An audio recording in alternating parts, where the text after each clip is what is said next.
Prosseguindo em Daniel capítulo 7, versículo 24, diz: enquanto as 10 pontas daquele mesmo reino se levantarão 10 reis, e depois deles se levantará o outro, o qual será diferente dos primeiros e abaterá a 3 reis. Nós temos hoje no mundo, tá bom? Propostas, principalmente na Europa, tá ok? Falando de uma união de 10 países, de 10 reinos, tá bom? Para, vamos dizer, governar o mundo, ou estabelecer a paz no mundo. Esses 10 reinos, nós vamos ver no Apocalipse, que eles recebem o governo junto com o anticristo, tá bom? Vamos abrir as nossas Bíblias aí em Apocalipse capítulo 17, para poder vermos esse texto.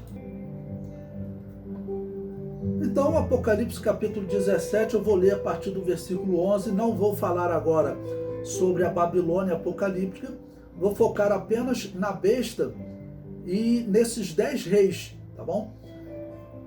Apocalipse capítulo 17, versículo 11 diz: e a besta que era e já não é ela também o 8º, e é dos 7, e vai à perdição. E os 10 chifres que viste são 10 reis, que ainda não receberam o reino, mas receberão o poder como reis por 1 hora, juntamente com a besta. Estes têm o mesmo intento e entregarão seu poder e autoridade à besta. Ou seja, surgirão então 10 poderes no mundo, provavelmente ligado a esse leopardo, tá ok? Uma união de países que eles entregarão o poder à besta. Então, dentro desse governo, nós teremos aí uma união de 10 países, né? Como que nós podemos interpretar essa possibilidade? Então, uma das possibilidades de interpretação, porque se você pesquisar na Inglaterra, Emmanuel Macron propõe a criação de um grupo para intervenção militar. A proposta é criar um grupo para estabelecer a paz no mundo. São 9 países, ele já conseguiu que 9 países, né, fizessem parte dessa aliança, e existe um convite à Itália, que formaria o 10º país, tá bom? Então, alguns estão apontando para essa união, que seriam esses 10 chifres, esses 10 reinos, que entregariam o poder ao anticristo, à besta. É possível, é uma das possibilidades. Hoje também nós temos os países que têm arma atômica. Então, a lista desses países que têm arma atômica hoje somam 9. Estados Unidos, França, Reino Unido, Rússia, Índia, Paquistão, China, Israel e Coreia do Norte. Então, uma outra possibilidade é que o mundo, daqui a pouco, tenha um 10º país também que tenha arma atômica, tá bom? E o mundo também, então, estaria dividido em 10 reinos, tá ok? Como será literalmente isso? Novamente repetindo, não tem como nós sabermos com precisão hoje o que representam esses 10 reinos. Pode ser essa organização que o Emmanuel Macron está fazendo na Europa, né? Quando formos falar sobre as possibilidades dos homens que são apontados aí como prováveis anticristo, alguns apontam o Emmanuel Macron como uma dessas pessoas, né?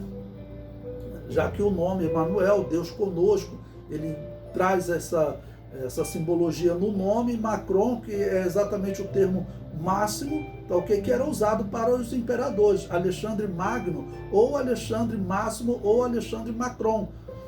É uma possibilidade. Bom, então o que representa literalmente esse reino?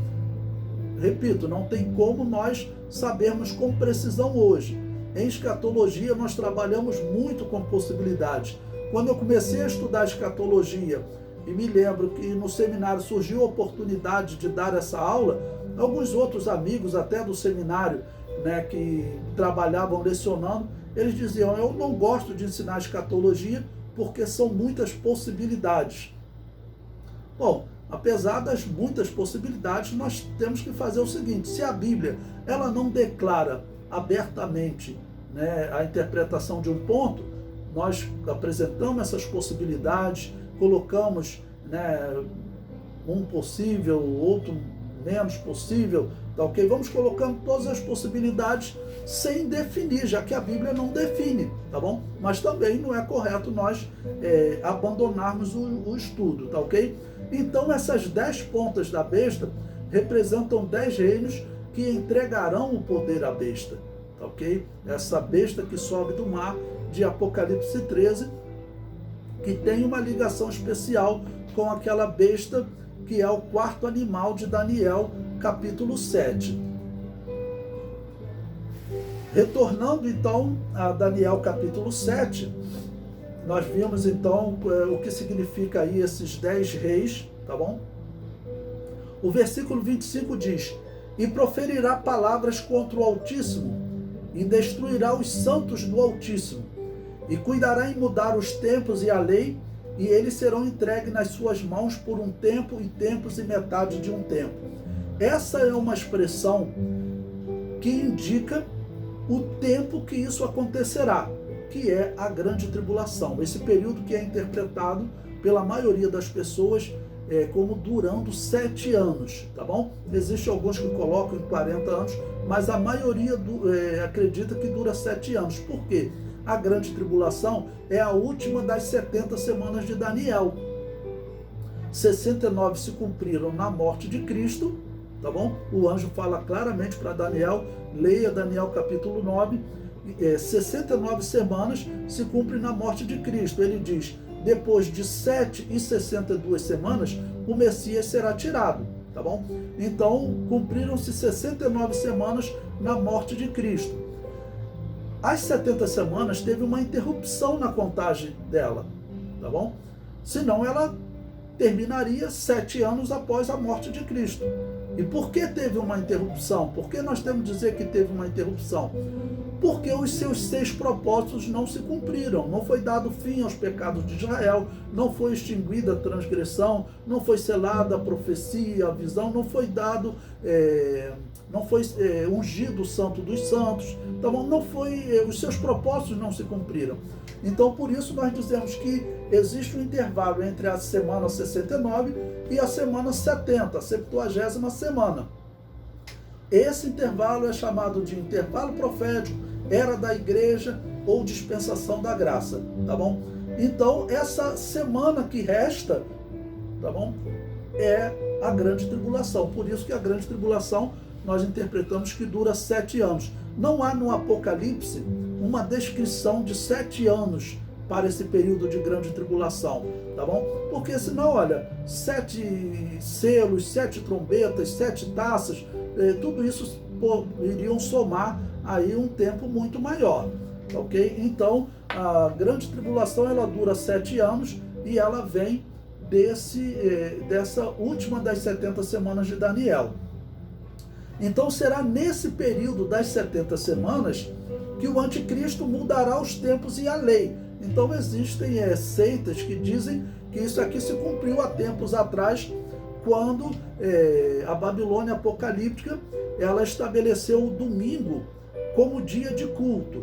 Olha, a Babilônia apocalíptica realmente, historicamente, ela estabeleceu essa data, mas não é verdade que a igreja antes disso guardava o sábado. A igreja, nós temos até no livro de Atos dos Apóstolos, muito claro, a igreja se reunia aos domingos, por quê? Porque foi o dia da ressurreição de Jesus. E em Romanos 14, o apóstolo Paulo deixa bem claro, tá bom? Uns fazem distinção entre dias e dias, outros consideram iguais todos os dias. Cada um esteja na sua fé, na sua confiança, tá ok?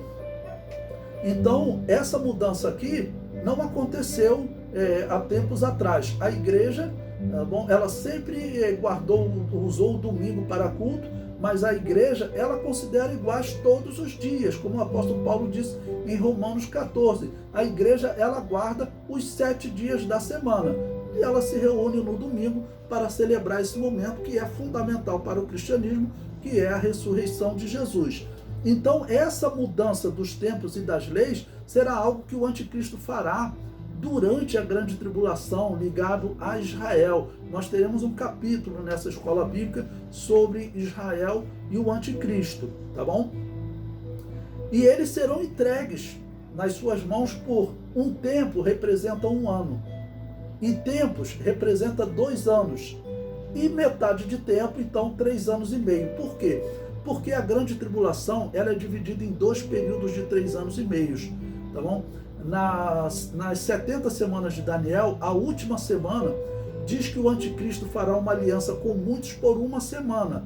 E na metade da semana, ou seja, depois de tempos e metade de tempo, depois de 3 anos e meio, o que ele faz? Ele rompe a sua aliança, tá bom? E sobre as asas da abominação virá o assolador. Ele inicia então uma perseguição a Israel.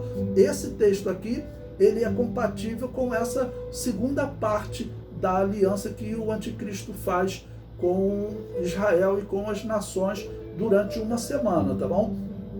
Então serão entregues porque nesse período o anticristo vai perseguir Israel. Na primeira parte, o anticristo está enganando Israel. Ele faz uma aliança com Israel, tá bom? Ele ajuda na construção do templo, ok? Ele ajuda na reorganização do culto, mas quando estiver tudo edificado, o que o anticristo fará?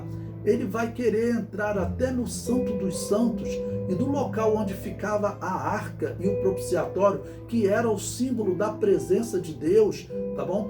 E Hebreus também 4,16, cheguemos com confiança ao trono da graça. Onde era o trono da graça? O trono da graça era o local onde ficava a arca, onde Deus estava. Quando o sumo sacerdote entrava lá 1 vez por ano, no dia de Yom Kippur, no dia do perdão, a nuvem descia, entrava naquele local, enchia aquele local, era a presença de Deus. O que o anticristo vai querer? Assentar-se neste lugar, no local, tá bom? Que representa a presença de Deus. E isso certamente vai causar um grande problema entre ele e Israel e certamente colaborará para essa perseguição que o anticristo vai fazer a Israel. Então Israel será entregue a ele por um tempo e tempos e metade de tempo. Certamente está falando aqui da segunda parte da grande tribulação. E nós veremos também que as 2 testemunhas, elas profetizam, tá bom? Por metade da grande tribulação, que também é descrita em 42 meses ou 1260 dias. Na minha interpretação, sempre lembrando de possibilidades, elas podem profetizar na primeira parte ou na segunda parte da grande tribulação. Em qual parte ela profetiza? Na minha interpretação, elas devem profetizar na primeira parte. Por quê? É o momento em que o anticristo está enganando Israel. Ele tem uma aliança com Israel e Israel acredita que ele é o Messias, tá bom? Então ele estará enganando Israel. Bom, se ele está enganando Israel, é necessário que hajam testemunhas avisando Israel. Olha, esse homem, ele na verdade não é o Messias, ele é o que Isaías profetizou, que vocês fariam aliança com a morte, aliança com o inferno. Então, por isso, as 2 testemunhas, eu acredito que elas profetizam na primeira parte. E elas falam, claro, de Jesus. Olha, aquele que vocês rejeitaram, que os seus antepassados rejeitaram, aquele era o verdadeiro Messias. O anticristo as mata depois de 1260 dias, ou seja, depois de 3 anos e meio. São vários números que a Bíblia usa para a mesma descrição. O anticristo as mata, porque a besta que sobe do mar as mata. Então, começa a segunda parte da grande tribulação. As 2 testemunhas eu vejo como se encaixando também aqui nesse texto. Elas fazem parte da primeira parte e elas colaboram certamente no rompimento dessa aliança entre o anticristo e Israel.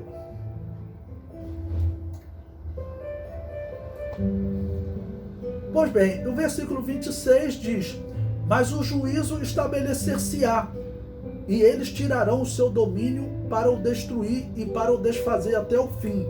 E o reino e o domínio e a majestade dos reinos debaixo de todo o céu serão dados ao povo dos santos do Altíssimo. E o seu reino será um reino eterno, e todos os domínios o servirão e lhe obedecerão. Assim findou a visão. Quanto a mim, Daniel, os meus pensamentos muito me espantavam, e mudou-se em mim o meu semblante, mas guardei essas coisas no meu coração. Então Daniel, ele teve uma revelação, né, de todos esses reinos combatendo com Israel. Então ele viu que seria um período longo. Esse período, irmãos, está aí durando cerca de 2.500, 2.600 anos, em que esses animais vêm combatendo contra Israel. Então é um período muito longo em que o povo de Deus está sofrendo. Desde esse domínio dos babilônios, há 2.600 anos atrás, até hoje, Israel não tem liberdade. E lembrando que esse quarto animal de Daniel 7, a besta, o que ela fez? Ela proibiu que Israel ensinasse a lei em todo o Império Romano. Isso aconteceu no ano 135 da era cristã. O imperador romano Adriano fez isso, tá bom? Ele venceu a última resistência dos judeus com a revolta de Bar Koba. Não? Ele mudou o nome da terra de Canaã para Ciro Filístia, de onde vem Palestina. Ele mudou o nome de Jerusalém para Hélia Capitolina, em homenagem a Júpiter Capitolino, tá bom? E em Jerusalém, no lugar do templo, ele construiu um templo em homenagem a Júpiter, tá ok? Então Israel vem sofrendo há 2.600 anos, e agora que Israel está, tá bom, voltando ao cenário mundial. Então tudo isso é muito significativo para nós, são grandes sinais, e a igreja, nós temos realmente que procurar nos aproximarmos de Deus. Tudo que tiver, entendeu, que você observa que pode de alguma maneira atrapalhar a sua comunhão com Deus, é hora de nós abrirmos mão de tudo, irmãos, né? Voltarmos aos pés de Jesus Cristo. As igrejas, infelizmente, principalmente falando em ministérios, estão muito divididas, ministro brigando contra ministro, às vezes confusões entre cristãos, né? Está na hora da igreja se concentrar em estar em comunhão com Deus, porque é o momento final da igreja ser uma representante de verdade de Jesus aqui na terra, tá ok? Porque está para iniciar o período do qual Jesus Cristo disse: olha, a noite vem quando vocês não poderão mais pregar, tá ok? Então eu deixo assim, encerro aqui esse primeiro dia, né, dessa mensagem, e teremos mais 3 dias para estudar esse tema, né? E que Deus nos ajude, tá bom? Para que a verdade seja transmitida como ela é, sabendo que nós somos limitados. E o exemplo que eu sempre gosto de usar nas minhas orações é como aquele corinho que dizia: sem Deus nada somos neste mundo, sem Deus nada poderemos fazer.